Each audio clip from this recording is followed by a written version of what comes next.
যখনই আমাদের এই ধরনের সরল দেওয়া থাকবে, যখন আমাদের এই ধরনের সরল দেওয়া থাকবে, আমরা খুবই ইজিলি এইটা ক্যালকুলেট করতে পারবো। তাহলে কি আমরা খুবই ইজিলি এই জিনিসটা ক্যালকুলেট করতে পারবো।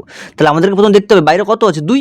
তাহলে 2 আছে বাইরে, ভেতরে কত, 4, 4 গুণিতক 2 ভাজিতক 4, তাই না? তাহলে প্রথমে আমাদের কী করতে হবে, ব্র্যাকেটের বন্ধনী কাজটা আগে আমাদের করে নিতে হবে। তাহলে আমরা এটা গুণ দিয়েও করতে পারি, আবার কী করতে পারি, ভাগ দিয়েও করতে পারি। তাহলে আমরা প্রথমে গুণ দিয়ে করছি, তাহলে বাইরে 2 আছে, তাহলে 2টাকে বসিয়ে নিই। তাহলে 4 দুগুণে কত, 4 দুগুণে 8, তাহলে 8 বসিয়ে নিচ্ছি, ভাজিতক দিলাম, 4 আছে 4টা বসিয়ে দিলাম। এবার 4-এর সঙ্গে 2 ভাগ করলে কত হচ্ছে, 4 দুগুণে 8, তাই তো? তাহলে গুণিতক দিয়ে 2 দিলাম। গুণিতক কেন দিলাম, কারণ এটা বন্ধনীর মধ্যে রয়েছে, তাই আমরা গুণিতক দিয়েছি, তাই না? বন্ধনীর মধ্যে রয়েছে বলে, তাহলে 2 দুগুণে 4।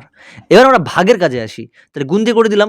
এবার আমরা করবো ভাগ দিয়ে, তাহলে ভাগ দিয়ে করলে কত হবে, তাহলে ব্র্যাকেটের বাইরে 2 আছে, 2 বসালাম, ব্র্যাকেট শুরু করলাম, তাই না? 4 বসিয়ে দিলাম। এবার 2 আর 4কে আমরা কি করব, 2 আর 4কে আমরা এখান থেকে ভাগ করে নেব।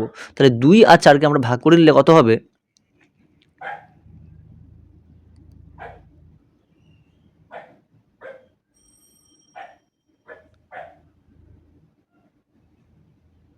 তাহলে 2 আর 4কে ভাগ করলে হবে ওপরে 2 নিচে 4, তাই তো? তাহলে 2 একে 2 আর 2 দুয়ে 4, তাহলে গুণিতক দিলাম 1/2।